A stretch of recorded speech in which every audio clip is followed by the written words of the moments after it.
Hello and welcome to another Budget and Leggit video. Now we have this 2006 Toyota Hilux, and if you remember last year sometime I actually did a couple of batches on this. He put jump leads on wrong, blew a few things up, and it all went like tits up.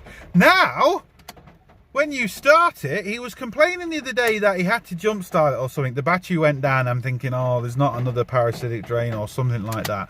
But when you start it, the battery light's on, the ABS light's on, the four-wheel drive light's flashing, the heater doesn't work, the windows don't work, and all these lights are on. So I quickly checked the fan belt. The fan belt is fine, it's not screeching, it's not doing anything. So what you kind of think next is, you know, alternator battery problems. So we are going to be using the Migtronics again DSS 5000 to see what's going on.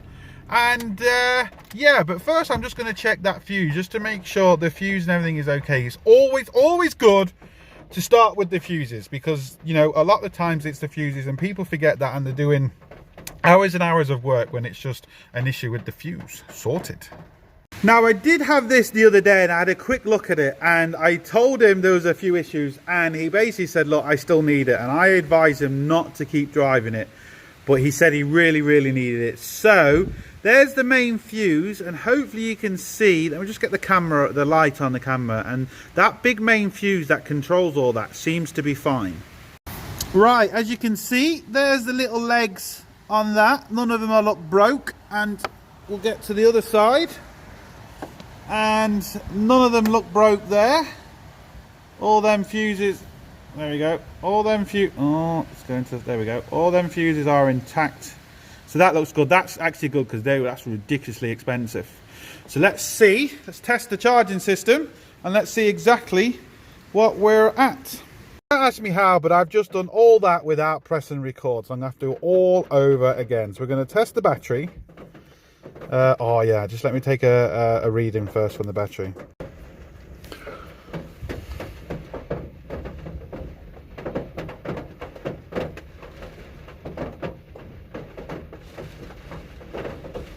Right, boom.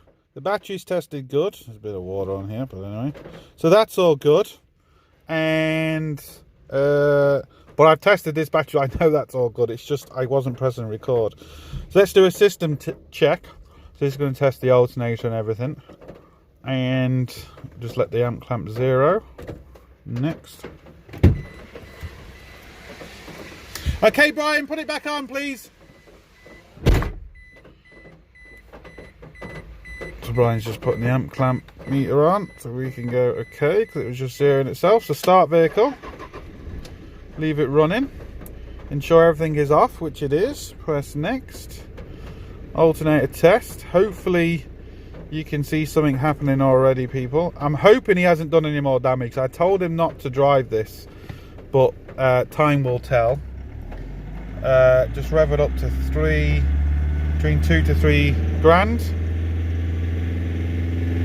Hold it, press next, hold the revs, return it to idle. Hopefully you can see something already. You can see everything's flashing. The battery light is flickering on and off and flashing and all sorts. Turn on the lights. I can't turn on the motors because the blower motor is not working, but we'll turn on the lights, turn every load on. Hopefully you can see something. I won't give it away yet, but hopefully you can see something. So rev the engine again.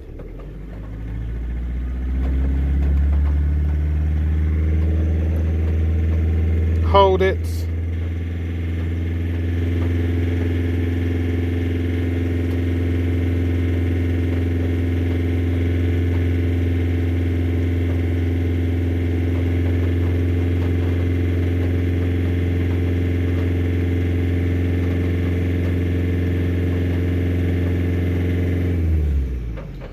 Right, turn everything off.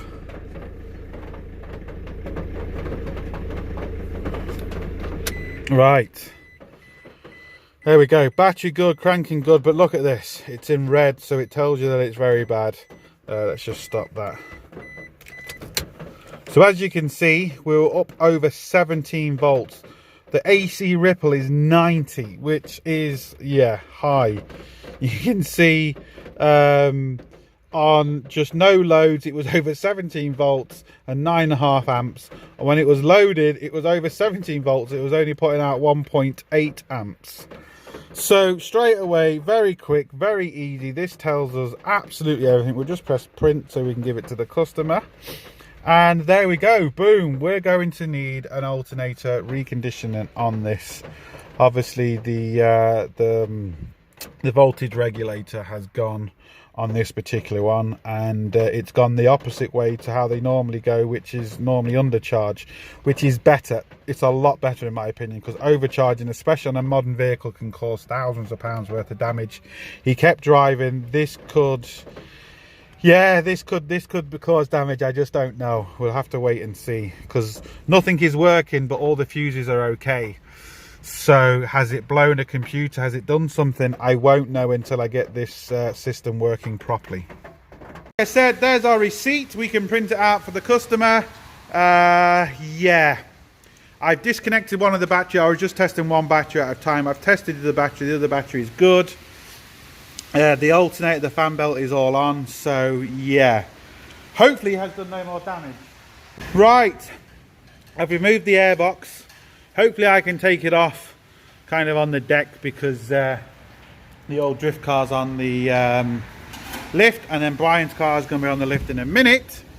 But as you can see, we've got lots of problems with the engine, oil leaks and everything, but just look at in there, lovely. But hopefully we can just bang off this alternator and yeah, get it done, sorted.